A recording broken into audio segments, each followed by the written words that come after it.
ACS Navneet Sehgal पहुंचे कन्नौज। एक जिला एक उत्पाद को लेकर कर रहे बैठक। इत्र निर्माताओं के साथ एसीएस की अहम बैठक। इत्र के एक्सपोर्ट को बढ़ावा देने पर हो रही चर्चा। एसीएस बोले, इत्र के विदेशी एक्सपोर्ट को बढ़ावा देगी सरकार। निर्माणाधीन इत्र पार्क का भी करेंगे निरीक्षण। निर्माण जल्द पूरा कराने के देंगे कार्यदायी संस्था के अफसरों को निर्देश। हमारा जो एक जनपद एक उत्पाद का प्रोडक्ट है यहाँ का कन्नौज का, उसके उद्योग के जो उद्यमी हैं उनसे वार्ता करने और यहाँ पर इस कन्नौज के इत्र को और कैसे आगे बढ़ाया जा सकता है, इसकी जो निर्यात है, जो इसका एक उत्पादन है, और कैसे बेहतर किया जा सकता है, उसके बारे में एक जो उद्यमियों से हम लोग चर्चा करने आए थे। कन्नौज में इत्र परफ्यूम पार्क एक बन रहा है, उसको जल्दी से जल्दी कंप्लीट करके उसमें क्या समस्या आई हैं उसके बारे में बात करने आए थे। तो आज जो चर्चा हुई है उसके हिसाब से यूपीसीडा ने ये बताया कि वो 15 नवंबर तक पार्क जो है वो कंप्लीट कर देंगे। उद्यमियों से बात हुई क्योंकि वहाँ अलॉटमेंट प्रोसीजर होना है। इसके अलावा एक जनपद एक उत्पाद योजना में कोई कॉमन फैसिलिटीज़ जो उपलब्ध कराई जा सकती हैं, जो तकनीक में उद्यमियों को मदद चाहिए, जो रॉ मटेरियल में कच्चे माल की उपलब्धता में उद्यमियों को मदद चाहिए, उस सब के बारे में काफ़ी आज विस्तार से चर्चा हुई है।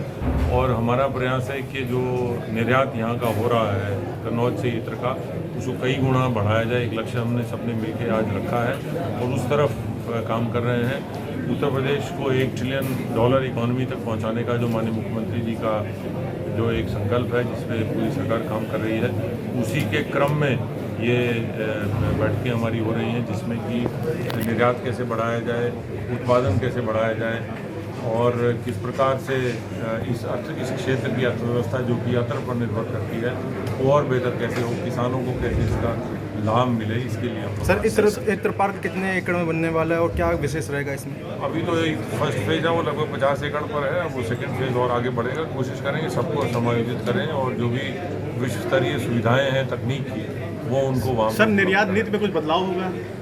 निर्यात नीति हमने अभी हम नए लाए हैं, जिसमें कि हमने यहाँ उद्यमियों को भी बताया है कि अगर वो किसी विदेश में एग्जीबिशन में प्रदर्शनी में भाग लेना चाहते हैं तो सरकार उनके आने जाने का किराया और उनको उपलब्ध कराएगी और वहाँ अगर फ़ीस देनी पड़ती है पार्टिसिपेशन के लिए वो फीस भी देगी। इसके अलावा सैंपल भेजने हैं उसका भी पूरा खर्चा सरकार उठाती है। इसके अलावा निर्यात में पर टन जो है फ्रेट के लिए भी सरकार का अनुदान दिया जाता है। उन सबको सभी उद्यमियों को बताएं, सब लोग मिलकर एक इकोसिस्टम क्रिएट करने की हम कोशिश करते हैं। सर, कन्नौज के इत्र उद्योग में एक भारत श्रेष्ठ भारत की झलक नज़र आती है, क्योंकि चारों तरफ से पूरे हिंदुस्तान से जड़ी बूटी आती है, फूल आती है। तो कुछ ऐसा कन्नौज के किसानों के लिए भी यहाँ पर एक धरातल पे हो जाए, यहाँ पर बाहर ना जाना पड़े व्यापारियों को। सीमैप एक संस्था है जिसको हम लोग अब इन्वॉल्व कर रहे हैं और वो यहाँ आके रिसर्च करेंगे। हमने FFDC से भी कहा है कि वो जो उत्पाद बाहर से आ रहे हैं वो अगर स्थानीय उत्पाद उगाए जा सकते हो तो उसका भी हमको एक्सपेरिमेंट करना है। GST को लेकर किसानों की तरफ बोला गया कि GST ज़्यादा है, इसको लेकर कुछ कहेंगे? GST का मुद्दा राष्ट्रीय मुद्दा, उसको प्रस्ताव रखते हैं। जी, आप किस तरह की बैठक की है? आज की बैठक एक बहुत ही सक्सेसफुल बैठक थी। इसका मेन मोटिव ये था कि कैसे इत्र इंडस्ट्री को हम लोग प्रमोट कर सके। आज जिस स्केल पे है, जिस लेवल पे है, उस लेवल से उठा के हम इसको कैसे 3x या 4x पे ले जा सके। तो मेन उसका वो मुद्दा था और सभी ने जो है बहुत सारे इनपुट्स दिए हैं कि कैसे इसमें प्रमोशन हो सकता है अपनी इंडस्ट्री में। आगे चल के इसको कैसे एग्जीक्यूट होता है वो समय देखेगा, समय पता चलेगा। समस्या है कि जो एक हब नहीं है यहाँ पर, व्यवसाय का एक हब नहीं है, घरों में बनता है, तो वो भी समस्या है, उसके लिए भी कुछ बातचीत हुई? तो वही जो हब की ज़रूरत है वो परफ्यूम पार्क उसका पूरा क्या कहते हैं समाधान एक तरह से देता है। पर उसमें कुछ इफ़्स एंड बट्स हैं कि भाई उसका प्राइस क्या होना चाहिए और कैसे वहाँ पे रॉ मटेरियल पहुँचेगा, लेबर पहुँचेगी। तो ये सब चीज़ों का जब एक बार सोल्यूशन निकलेगा तो फिर I think it is going to be a fruitful conclusion. किसानों के लिए भी बात हुई है? हाँ, किसानों के लिए बात हुई कि जो हमारा रॉ मटेरियल लगता है उसमें कैसे हम किसानों को प्रोत्साहित कर सकते हैं वो फूल उगाने के लिए। परफ्यूम पार्क के पास में उसको कैसे उसकी खेती हो सकती है। अगर उनको फ़ायदा हो रहा है रॉ मटेरियल में जो इत्र व्यवसाय में इस्तेमाल हो रहे हैं, तो लेट्स से वो आज लेट्स से आलू कर रहे हैं, कल को अगर उन्हें गुलाब में ज़्यादा बेहतर नफ़ा हो रहा है तो वो उसमें कैसे शिफ्ट हो सकते हैं। ये तो किसान मतलब जब समय आएगा तो देखेगा, रियलाइज़ करेगा तो खुद ही मूव करेगा। 250 करोड़ के से 2500 करोड़ कैसे हो पाएगा? इसमें देखिए एक दिन का तो ये खेल है नहीं कि आज कैसे होगा, इसमें हमें छोटी छोटी स्टेप्स लेने पड़ेंगे।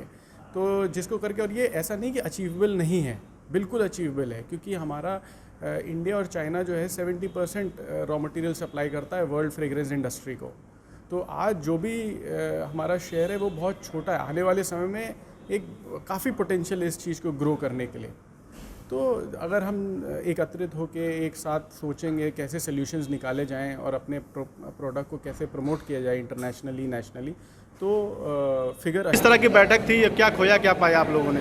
बहुत ही सार्थक बैठक रही है। सहगल जी से हम लोग 15 तारीख को लखनऊ में मिले थे और उसी समय उन्होंने बोला था कि हम 24 को कन्नौज आएंगे और यहाँ पे इंडस्ट्रियल एरिया का विस्तार होना है, उसके लिए चर्चा की गई। परफ्यूम पार्क पे चर्चा की गई और उन्होंने बोला है कि 15 अक्टूबर तक परफ्यूम पार्क को हम तैयार कर देंगे। जो भी उसमें और भी चीज़ें ऐड करनी है उस पर भी चर्चा की है, वो भी ऐड हो जाएगी। तो सबसे बड़ी समस्या है यहाँ की कि लोगों के घरों में यहाँ पर कारखाने खुले हैं। ऐसे में एनजीटी की नोटिस भी शायद आप लोगों के पास आई थी, एक हब होना चाहिए यहाँ पर इत्र का, कुछ ऐसी डिमांड बराबर है। हम लोग पतली पतली गलियों में व्यापार कर रहे हैं, वहाँ आने जाने में भी दिक्कत है, हमारा व्यापारी भी वहाँ नहीं आ पाता है। इसीलिए परफ्यूम पार्क को लेके हम लोग कम से कम इतना प्रयास कर रहे हैं। 6-7 साल हो गए हैं धीरे धीरे, और उम्मीद है कि अब परफ्यूम पार्क नवंबर तक कंप्लीट हो जाए।